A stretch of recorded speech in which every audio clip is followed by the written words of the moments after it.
Yeah.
Barve देशावर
शितोळेसर वतन्यांना साथ देतील व्यंकटराव साखरे हिवरा.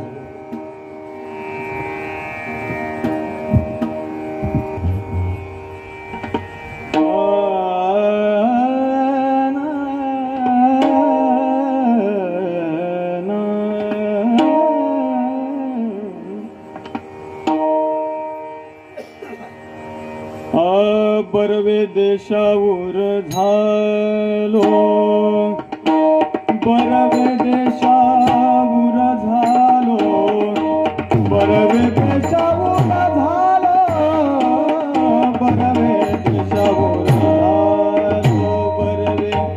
देशावर झालो बरवे देशावर झालो बरवे देशावर झालो बरवे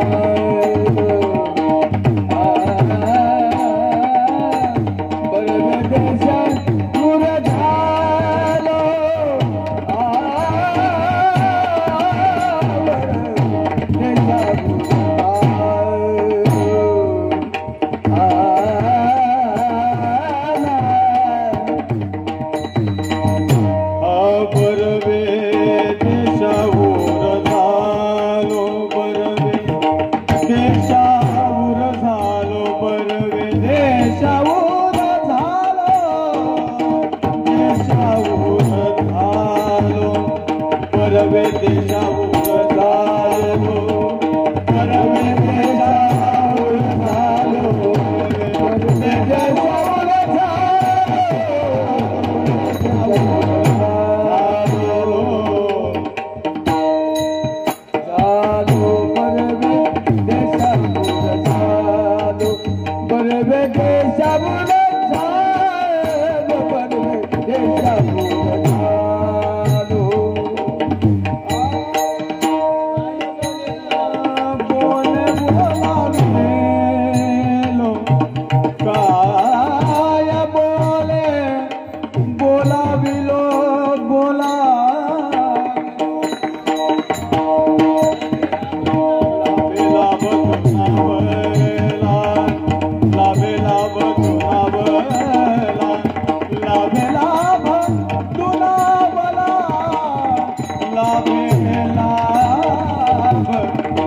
Bye.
हॅलो. बर्वे देशावर झालो, बर्वे देशावर झालो, काय बोले बोलावे, लाभे लाभदुनावला, जीवदाला दरुशने, भाग्य झाली संत भेटी, भाग्य झाली संत भेटी, आवडी पोटी होती ते, लाभे लाभदुनावला, जीवदाला दरुशने. तुका म्हणे श्रम केला, तुका म्हणे श्रम केला, अवघा आला फळासी, लाभे लाभदुनावला, जीवधाला दरुशने. विठला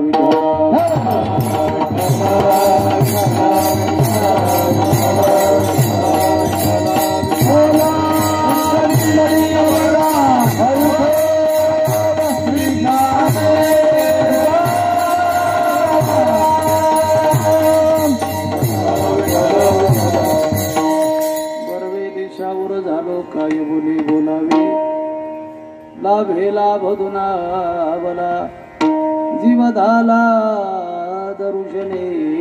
अलंकापुरी रम्य सिंहासनस्थं पदाम्भोज तेजस्फुरदिक् प्रवेशं, विधीन्द्रादिदेवैः सदा स्तूयमानं, समाधिस्थमूर्तिं भजे ज्ञानदेवं. नमो ज्ञानेश्वरा, नमो ज्ञानेश्वरा, नमो ज्ञानेश्वरा, नमो ज्ञानेश्वरा, नमो ज्ञानेश्वरा, नमो ज्ञानेश्वरा, नमो ज्ञानेश्वरा, नमो ज्ञानेश्वरा, नमो ज्ञानेश्वरा,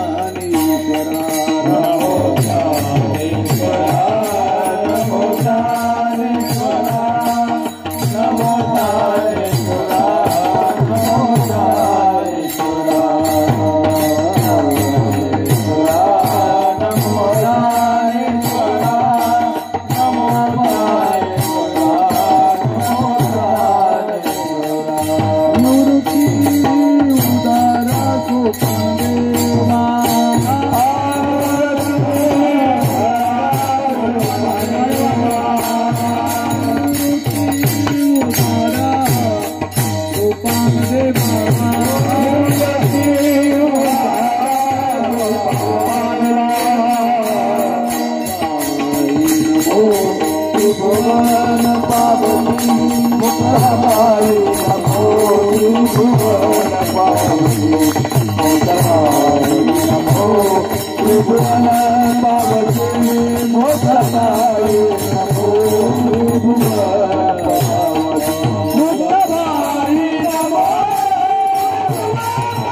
नमो ज्ञानेश्वरा, नमो ज्ञानेश्वरा, निवृत्ती उदारा सोपान देवा मुक्ताबाई, नमो त्रिभुवन पावनी, अध्यत्रय जननी देवाची, कर्पूर गौरम करुणावतारम, संसार सारम भुजगेंद्रहरम, सदा वसंतम हृदयारविंदे, भवन भवानी सहितं नमामि. मनोजवं मारुततुल्यवेगं, जितेन्द्रियं बुद्धिमतां वरिष्ठं, वातात्मजं वानरायुतमुख्यं श्रीरामदूतं शरणं प्रपद्ये. बरवे देशावर झालो काय बोले बोलावे, लाभे लाभ दुनावला जीवदाला दर्शने. प्राप्त प्रसंगी सेवेसाठी घेतलेला आनंद कृपा सागर, ज्ञानाचे सागर, भक्तीचे आगर, वैराग्याचे शिखर, श्रीमंत श्री जगद्गुरु तुकोबार यांचा 4 चरणाचा सर्वांच्या पाठपाठांवर परिचित असलेला परमार्थाची फलश्रुती सांगणारा रंग. सेवेला प्रारंभ करण्यापूर्वी अल्पसा पर्याय देणे गरजेचं होतं. असा मौजे श्री क्षेत्र भावटाणा या गावामध्ये भगवंताच्या कृपेने, साधू संतांच्या आशीर्वादाने गावातील लहान थोर तरुण बांधव, माता भगिनी आणि विशेषतः भजनी मंडळ यांच्या अनमोल सहकार्याने संपन्न होत असलेला दिव्य आणि भव्य स्वरूपाचा अखंड हरिनाम सप्ताह तथा रामायण कथा आणि या सोहळ्यातील आज 5व्या दिवसाची सेवा सर्व गावकरी मंडळी, तरुण मंडळी, माता भगिनी आणि भजनी मंडळी या सर्वांच्या वतीनं परमस्नेही परमादरणीय म्हणजे बालासाहेब यादव, आणि त्यांना बालूभाऊ म्हणतो, त्यांनी मला फोनवरून दिलेलं आहे कीर्तन सेवेचं निमंत्रण. त्या माध्यमातून या ठिकाणी येण्याचा योग, आपल्यासारख्या थोरा मोठ्यांच्या दर्शनाचा योग, सेवेची सुसंधी मला प्राप्त झाली, त्याबद्दल माझं परम भाग्य समजेल. वातावरण खूप सुंदर आहे आज. इथे बरीच अडचण होते कीर्तन करायचं म्हणतो आपण त्याला पखवाज म्हणतात. पखवाज तुकोबारांनी लावणी, मृदंग, पुन्हा श्रुती, टाळ, घोष हे जर सगळं एकत्रित व्यवस्थित असेल तर मग सेवू ब्रह्मरस. पखवाज वाजवण्यासाठी तरुण तडफदार परमस्नेही परमादरणीय म्हणजे एकनाथजी करे सुंदर हात आहे. महाराजाला काय पाहिजे, काय वाजवावं त्याचं तंतोतंत ज्ञान.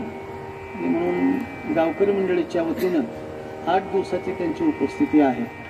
एकनाथजी करे, त्याचप्रमाणे त्यांच्या मुखातून आपण आता चाल ऐकली आहे. संगीत विशारद, योगायोगाने आपल्या चिचखंडीच्या शाळेवर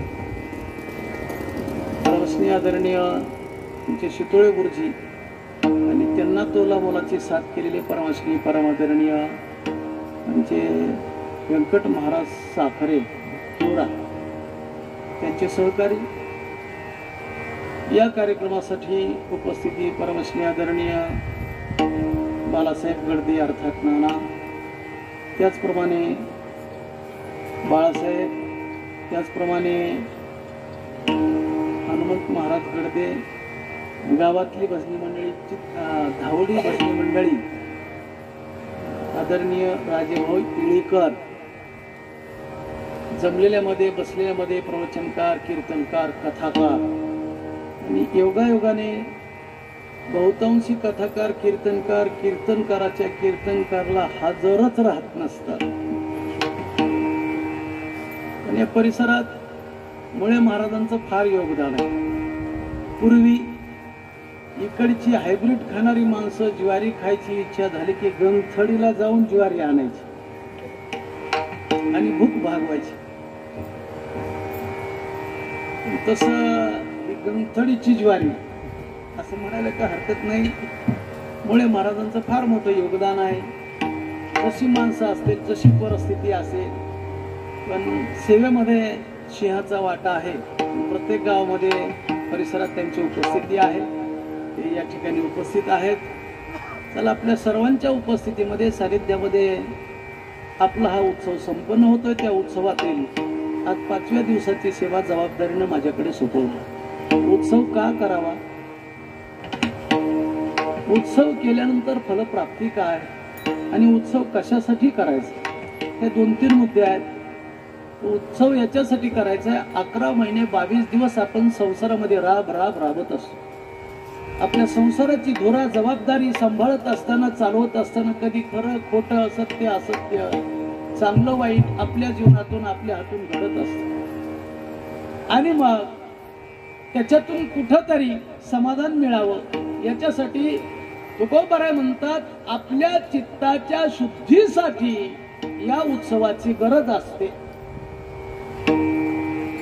जगाच्या पाठीवर आपल्या चित्ताच्या शुद्धीचं साधन जर कोणतं असेल तर भगवान उद्धवाला भागवतामध्ये सांगतात, उद्धवा ऐक माझी कथा का माझे नाम, सकाळ पातका करी भस्म, हेची चित्त शुद्धीचे वर्म, अति सुगम जान उद्धवा. हे उद्धवा, या जगाच्या पाठीवर आपल्या चित्ताच्या शुद्धीचं जर कोणतं साधन असेल तर भगवान सांगतात माझी कथा का माझे नाम. मी असं म्हणेल आपण सर्वजण आपल्या चित्ताला आलेली मलिनता ते घालवण्यासाठी आणि चित्ताच्या शुद्धीसाठी आपण सर्वजण हा उत्सव करतो. आणि म्हणून या ठिकाणी कथाही आहे आणि नामस्मरणही चालू आहे मी असं म्हणेल. आणि म्हणून आपण या कार्यक्रमाचं आयोजन केलंय. त्या अनुषंगाने आजच्या दिवसाची कीर्तन सेवा आहे. चला, सेवा सादर करण्यासाठी घेतला अभंग जगद्गुरु तुकोबारायांचा आहे. 4 चरणाचा आहे, सर्वांच्या पाठपाठांतर परिचित असलेला आहे. परमार्थाची फलश्रुती सांगणार आहोत. ऐका, जीवन जगत असताना संसार असेल नाही तर परमार्थ असेल. वाटचाल करत असताना माणसाला प्रयत्न करावे लागतात, कष्ट करावे लागतात. कष्टाशिवाय प्रपंच होत नाही, कष्टाशिवाय परमार्थ होत नाही. श्रमाविना परमार्थ होत नाही, श्रमाविना प्रपंच होत नाही. प्रत्येक माणसाला कष्ट श्रम घ्यावेच लागतात. एक वाक्य सांगेल, संसारामध्ये कितीही कष्ट करा, कितीही श्रम करा, पण त्याचं फल मिळत नाही. पण परमार्थामध्ये थोडेही श्रम केले, कष्ट केले, प्रयत्न केले तर फळ मिळाल्याशिवाय राहत नाही. एक वेदांतातलं वाक्य सांगेल, संसारामध्ये श्रम वैफल्य आहे आणि परमार्थामध्ये श्रम साफल्य आहे. दुसरा मुद्दा सांगेल, संसारामध्ये श्रमही आहे आणि संसारामध्ये भ्रमही आहे. आता तिसरं वाक्य सांगतो, परमार्थात आल्यानंतर श्रमही जातो आणि भ्रमही जातो. महाराज म्हणतात, जाईल भव श्रम सुख होईल दुःखाचे, जाईल भव जाईल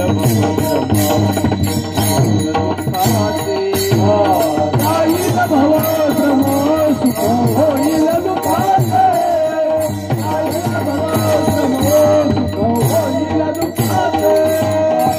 कामामध्ये काम काही म्हणा राम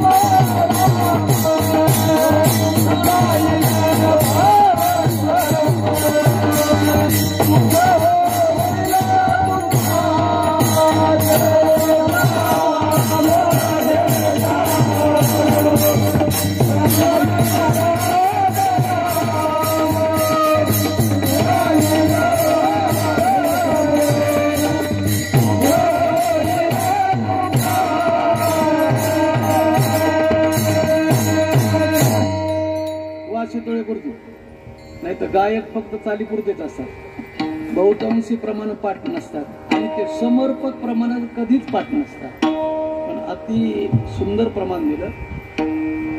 परमार्थात आल्यानंतर श्रमही राहत नाही आणि भ्रमही राहत नाही. श्रमही जातो आणि भ्रमही जातो. म्हणून जाईल हा भवश्रम सुख होईल दुःखाचे. हा भवश्रम जाईल पण कधी? कामामध्ये काम काही म्हणा राम राम. जाईल हा भवश्रम सुख होईल दुःखाचे. ऐका, परमार्थामध्ये श्रम आहे आणि प्रपंचामध्येही श्रम आहे. मी म्हणतो, एखाद्या वेळेस संसारातली श्रम, संसारातली कष्ट, संसाराचा त्रास बरा, परमार्थामध्ये अतिश्रम, अतिकष्ट, अतिश्रम परमार्थामध्ये लक्षात ठेवा. बऱ्याच लोकांचा गैरसमज आहे की परमार्थ हा भोळ्या माणसाचा उद्योग, परमार्थ हा आळशी माणसाचा उद्योग,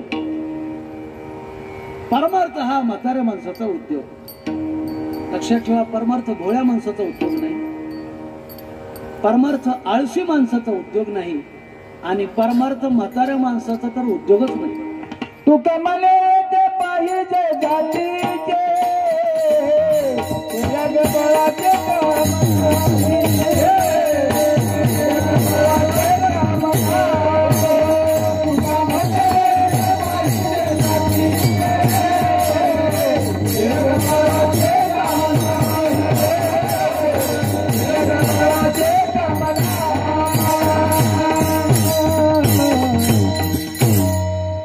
परमार्थ येरा गबाळ्याचा नाही महाराज. परमार्थ आळशी माणसाचा उद्योग नाही, परमार्थ भोळ्या माणसाचा उद्योग नाही आणि परमार्थ म्हाताऱ्या माणसाचा उद्योग नाहीच. मग परमार्थ हा उद्योग कोणाचा आहे? तरुणाचा उद्योग आहे. परमार्थ तरुणांनी केला पाहिजे. म्हणून तर महाराज म्हणले धरणा भाग्यवंत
परमार्थ म्हाताऱ्या माणसाचा उद्योग नाही तर परमार्थ हा तरुणाचा उद्योग आहे. तरुणांनी परमार्थ केला पाहिजे.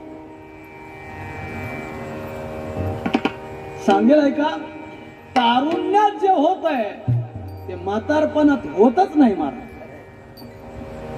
बरोबर आहे? तारुण्यात जे होत आहे ते म्हातारपणात होत नाही महाराज. वाचा ज्ञानोबारायचं चरित्र. ज्ञानोबारायांनी ज्ञानेश्वरी लिहिली. 700 श्लोकावर टीका करत असताना ज्ञानेश्वरी नेवाशाला दगडी खांबाला टेकून ज्ञानेश्वरी सांगितली आणि सच्चिदानंद बाबा आदरे लेखकू झाला. सच्चिदानंद बाबांनी लिहिली. ज्ञानोबारायांनी ज्ञानेश्वरी सांगितली. कधी? वयाच्या 60 वर्षात, 50 वर्षात नाही, वयाच्या 16व्या वर्षात. छत्रपती शिवरायांनी हिंदवी राज्याची स्थापना करणार ही प्रतिज्ञा केली. कधी केली? वयाच्या 16व्या वर्षी. इकडं तर व्यवहारात म्हणतात धोक्याचं,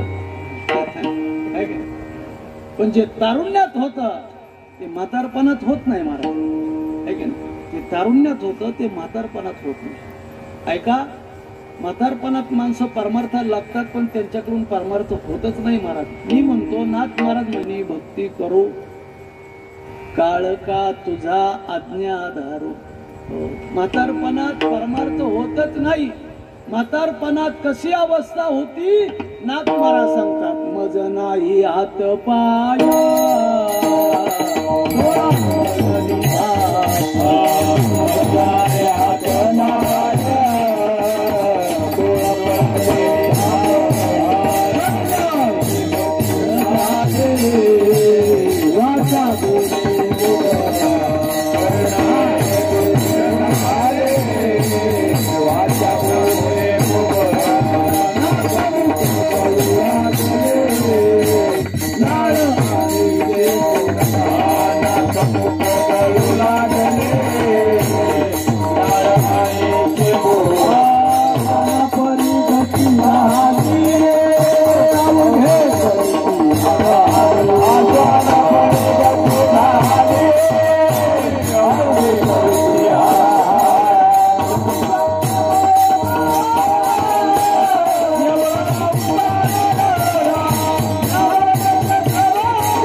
म्हातारपणात परमार्थ होत नाही. म्हातारपणात अवस्था कशी होते? नाथ महाराज सांगतात, मज नाही हात पाय, डोळा पडली झापड, कर्ण हे बधीर झाले, वाचा बोले ओबड, नाक मुख गळू लागले, लाळ आणि शेंबूड, श्वाना परी गती झाली, अवघे करीती हाड हाड. म्हातारपणात अशी अवस्था होती मला. दुसरं प्रमाण आहे, जो वरी चळनगा तो वरी म्हणती माझा, मानिती लहान थोर देह सुखाची आकाजा, इंद्रिय मावळली म्हणे आला बागुल आजा, कैसा विपरीत झाला तोची देह नव्हे तुझा. म्हातारपणात बघा, शेजारी पाजारी दिवसभर कष्ट करून घरी येतात, संध्याकाळी जेवण करतात आणि झोप लागली की या म्हाताऱ्याला उजडत आणि फुकून फुकून सगळ्यांच्या. लक्षात ठेवा, तारुण्यात जे होतं ते म्हातारपणात होत नाही. परत दुसरी गोष्ट, परमार्थ करताना आपल्या जीवनामध्ये एक एक सिद्धी प्राप्त करून घेण्यासाठी साधकाला किती त्रास होतो महाराज. जो खरी साधना करतोय त्यालाच माहिती. आपलं कसं चाललंय, चोखा महाराजाचा उस नव्हे काय भरला अशी भरली रंगा, असं आपलं चाललंय. देखो की परमार्थ चाललाय, पण खरा परमार्थ करायचा, भगवंताची प्राप्ती करून घ्यायची, एक एक सिद्धी प्राप्त करून घ्यायची. त्या साधकाला किती त्रास होतो. तुकोबाराय म्हणतात, चने खावे लोखंडाचे,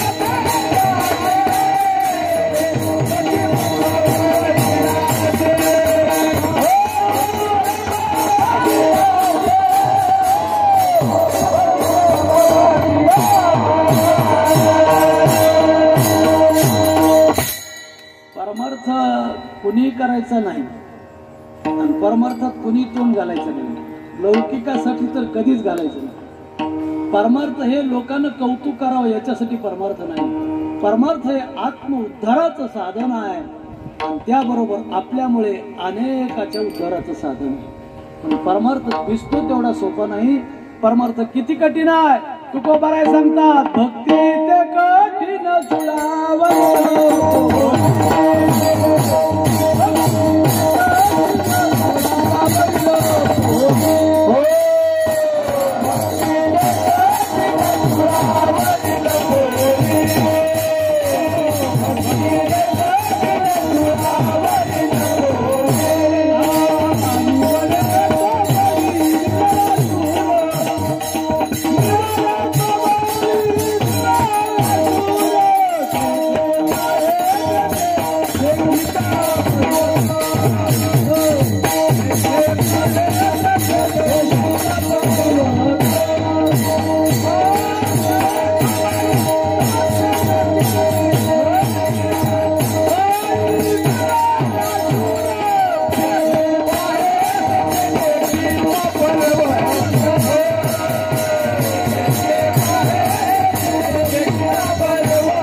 पर्वत. महाराज सांगितले, भक्ती सोपी नाही, भक्ती ते कठीण. कठीण आहे. ऐका, एखादी परमार्थातली सिद्धी प्राप्त करून घेत असताना साधकाला किती त्रास होतो. ज्ञानोबारांच्या काही ओव्या आहेत, काही दृष्टांत दिले आणि सिद्धांतही सांगितले.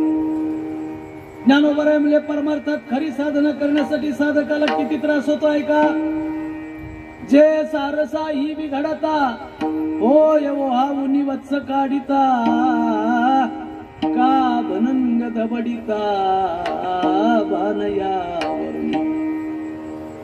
पुढे बोलले, पै माये पुढोनी बालक काळे नेताय कुलते एक होय का उदक तुटता मिना. किती त्रास होतो. ज्ञानोबराय म्हणजे भाद्रपद महिन्यात धोधो पाऊस पडून गेल्या, नदी दुथडी वाहते, अमावस्याची रात्र आहे, काळा कुट्ट अंधार आहे आणि त्या अंधारामध्ये सारस पक्षी आहेत, नर मादी, आणि त्यांची चुकामुक झाली. एकमेकाला भेटण्यासाठी आतुर आहेत, पण अंधारात नदीच्या पलीकडे काय नदीच्या अलीकडे. कसा बी जीव होतोय, आपण एकमेकाला भेटलं पाहिजे, एकमेकाला भेटलं पाहिजे. त्यांची अवस्था म्हणजे कशी महाराज. नको नको हा वियोग कष्ट होता ती जीवास. खूप कष्ट होतात त्यांना, एकमेकाची भेट होत नाही. नदीच्या अलीकडचा पक्षी अंधारात पलीकडच्या पक्षाला आवाज देतोय, मी इथे आहे, आरवतोय, ओरडतोय अंतकरणापासून. आणि याचा आवाज ऐकला की पलीकडचा पक्षी सांगतोय, मी इथे आहे, मी इथे आहे. तोही आवाज देतोय. एकमेकाला कळालं की आपण जवळच आहोत, फक्त मध्ये नदी आहे, अंतर फार कमी आहे.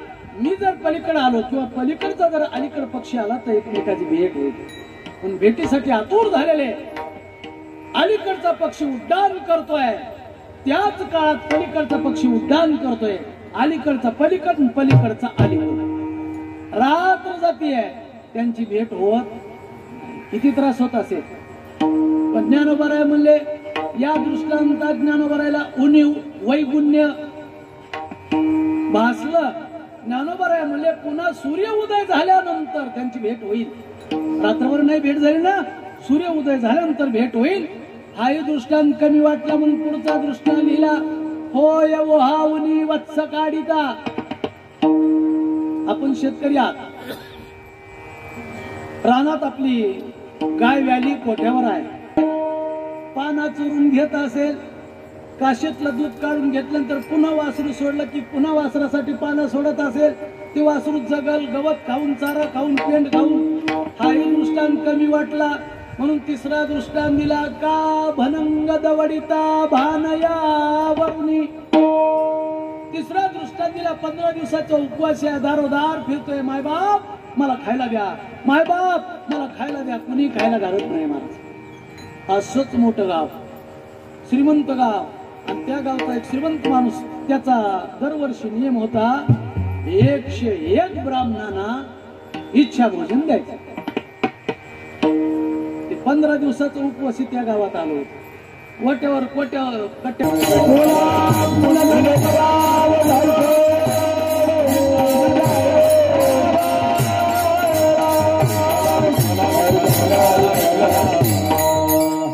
काय वेड्यासारखं विचारायला. 15 दिवसाचा उपवासी आहे, मी फक्त वाटच बघतोय. तो वाढपी म्हणलं कशाची. आता मालकानं यावं, संकल्प सोडावन म्हणावं, वदनी कवळ घेता नाम घ्या श्रीहरीचे, श्लोक म्हणावन बोला.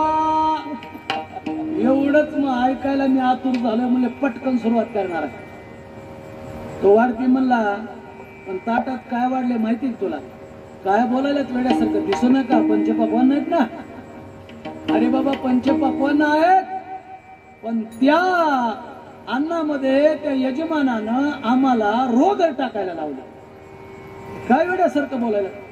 काय कारण आहे रोगर टाकण्याचं. नाही म्हणजे त्या यजमानाचा नियम आहे, 101 जीव घालायचे, पण त्याच्यातला एक नरबळी द्यायचा. आणि हे सेपरेट ताट आहे. कशावर म्हणताय. बघ म्हणले, अनुभव घे. म्हणून त्यानं ताटातला घास घेतला, आणि मुखाकडे आणला, नाकाकडे आणला, दुर्गंधी आली. दुर्गंधी कशाची? रोगरची. आता जेवल का ती? नाही मला. ज्ञानोबराय म्हणले, जे रसे रांधिले रस सोय, जई जेवणारा ठाऊकी होय, तई तो ताटची सांडूनी जाय जया परी. ज्ञानोबरांची भाषा आहे.